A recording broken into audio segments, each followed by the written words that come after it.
Hi everyone and welcome back to the channel. This time let's take a look at the cool World War II base building, resource gathering, strategic management and technology research war game.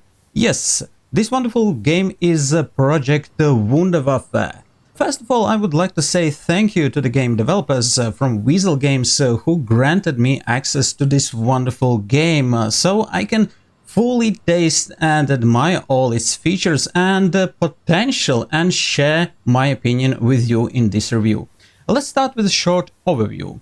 It is a single-player strategic base building game where you must gather and maintain enough resources to build a self-sufficient underground military complex, research new technologies and develop secret wonder weapons like ballistic missiles, nuclear bomb, P-1000 Rattle, which is even bigger tank than Mouse, the Glock anti-gravity and time warping device, or mysterious Hornebu flying craft. Yes, a cool game with exotic wonder weapons. Ultimate goal of the game is to delay the enemy's progress on the fronts for as long as possible using any means available. Okay, now let's check out the main features of the game. You start the game with only one underground main warehouse at the end of a tunnel. For now, it is your only place to store all materials and goods in your base. Later on, you will be able to build more storage facilities and even second tunnel to supply two army fronts simultaneously. At the top you have all main resource trackers for workers, scientists, soldiers, gold, science points, energy and water. Then you have a counter for days left before the enemy will reach your base. Then you have a time tracker until the next train delivery, and train will bring different goods. At both sides of a mountain you have a special designated grey colored sectors where you can build certain wonder weapon facilities when they become available in the game. At the beginning you have only 4 things that you can build: tunnel, elevator, water pump and power generator. Water pumps and the power generators will supply water and electricity to all facilities that need them. There are some exceptions, like for example warehouses that need only electricity, but the majority of facilities will gonna need both of those resources. You must keep an eye on these parameters all the time, because without power and water the base will cease to function. And if you lack, say, water or power, you can switch some unnecessary facilities which doesn't produce goods with this switch. So just switch them off and you can save water and electricity. Next one, you have command center, which is a valuable facility where you can track your resources and send goods to the front lines. There are frequent requests from the army to send resources, and if you complete these requests in time, you get rewards in a form of bonuses, like for example gold, increased mining and production speed, and even extra days, which is the most valuable bonus in this game. The research center is a facility where you research technologies. Research is highly important because it unlocks new technologies, facilities, and leads you to the Wunderwaffe production capability. At the left top side you have the research center access tab. On the right side you have a command center tab, but you may access these facilities with the shortcuts as well. When it's done, you may start to research technologies. Technology 3 is divided into the 3 tiers. Majority of technologies will cost you gold and research points, but some of them have other requirements before you can research them. As you will progress through the research, you will be provided with more and more types of facilities that you can build in the game. Therefore, let's take a quick glance at the main and most important facilities.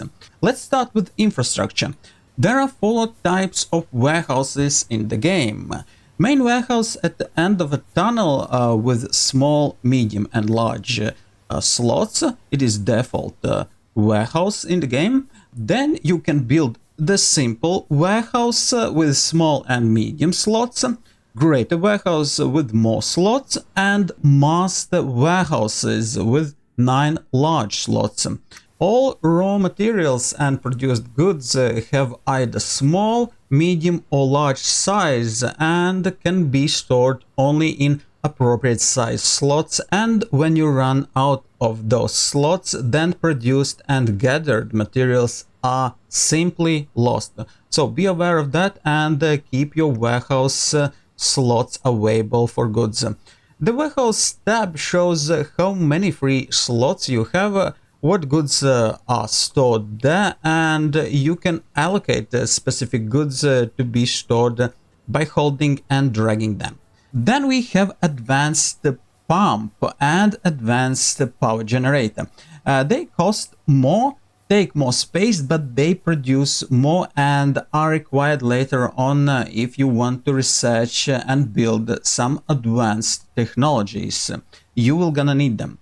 Transformers, they protect against voltage surges. I haven't experienced that in the game, but if you experience the thing, transformers may help you. So yeah, I built a couple of transformers anyway, but as I said, I never experienced voltage surges. Additional tunnel, you can build it on the right side of a mountain and send goods to the two fronts simultaneously. Well, it is very useful thing, and it unlocks in tier 2 quarters. There are worker, soldier, scientist and officer quarters. You can generate needed personnel by building quarters, and by upgrading quarters you may double the number of personnel created in these quarters. Say level 1 worker quarters accommodate 5 workers, but level 2 10. So you got the idea. Canteen can be used to produce food and requires gold. Quite often you will be requested to send certain amount of food rations to the front lines. If you do that successfully, you will get bonuses. So you need canteen. A military checkpoint. A useful thing, as each of them reduces sabotage risk for 5%. So I had around 10 of them and it was very easy to avoid those threats. Intelligence. Laboratory and advanced laboratory produce research points that are required to research technologies. Training center and communication center will help you to slow down enemy advancement on the front lines. So these are very important facilities and you can build them as much as you want. Headquarters of command, which technically functions and looks the same as the command center if you click on it.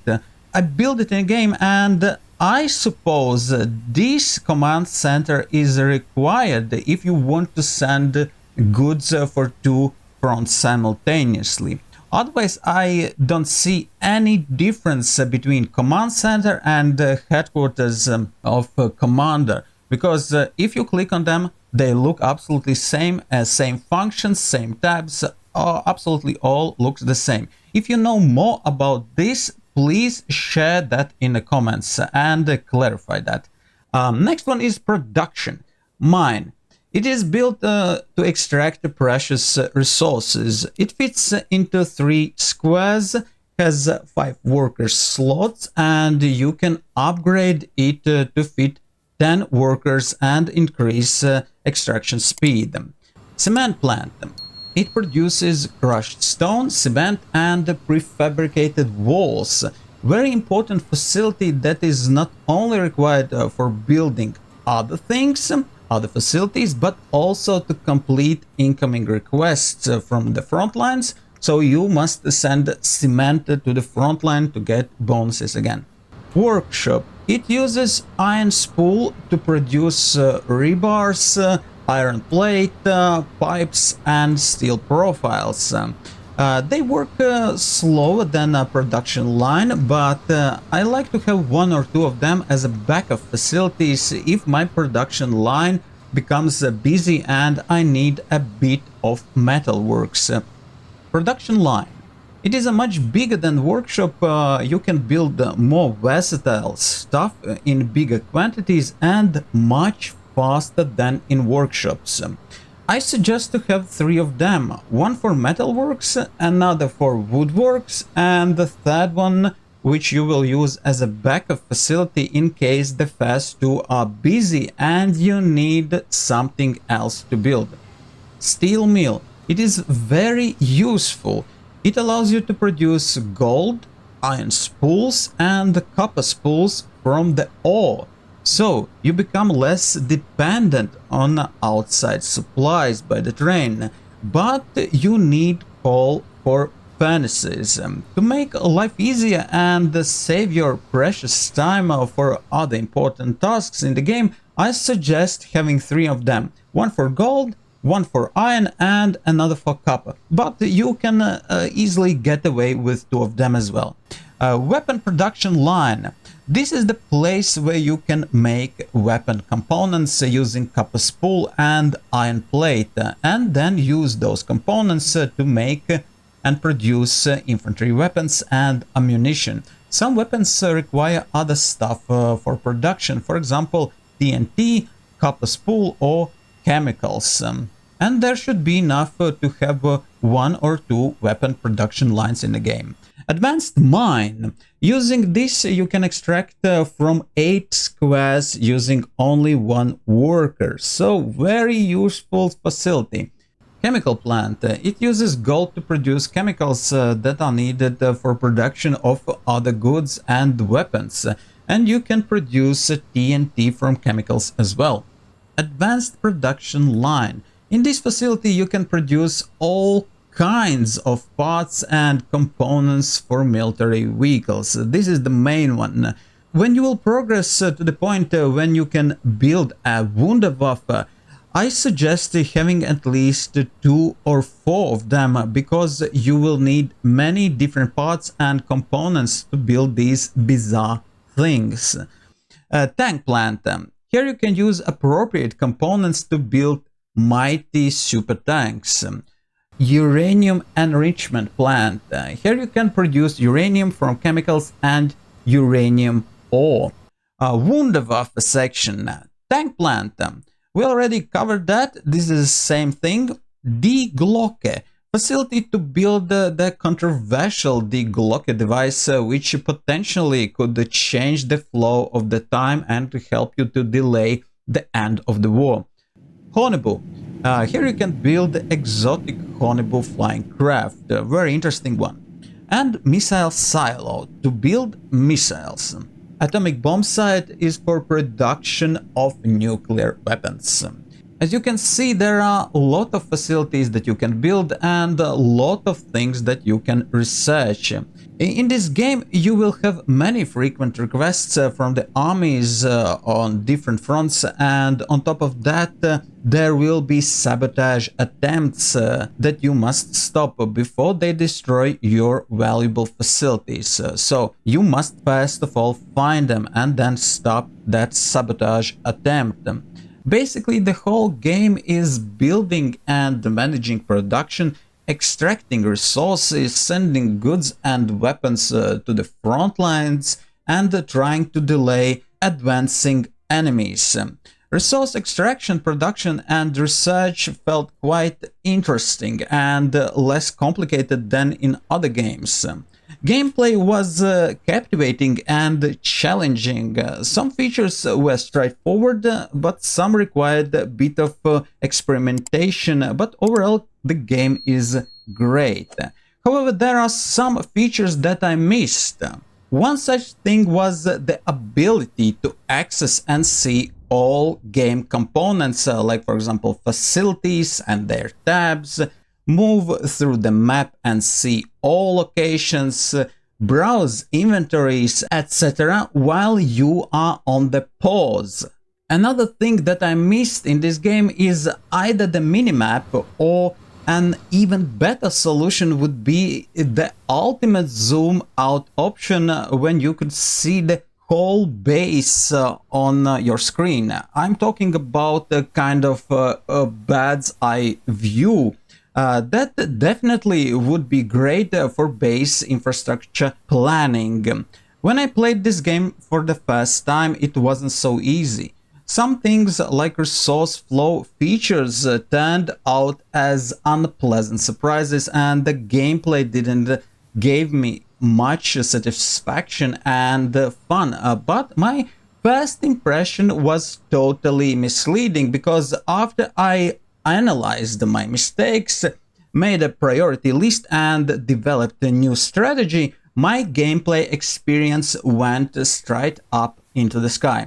And now Wunderwaffe sits between my other favorite base building games as the best World War II underground base building game. Indeed, Wunderwaffe is an amazing base builder. If you want to find out which mistakes to avoid, which strategy I used, and what actions I prioritized to turn my gameplay into success, go ahead and watch this next episode that appears on the screen. Write in the comments what they think about this wonderful game. If I missed something in this review, go ahead and correct me or add additional information. If you found this video useful, give it a like and share this video to help spread the word about this amazing game. Do not forget to subscribe, have fun gaming, thank you for watching, and stay tuned for the next episode.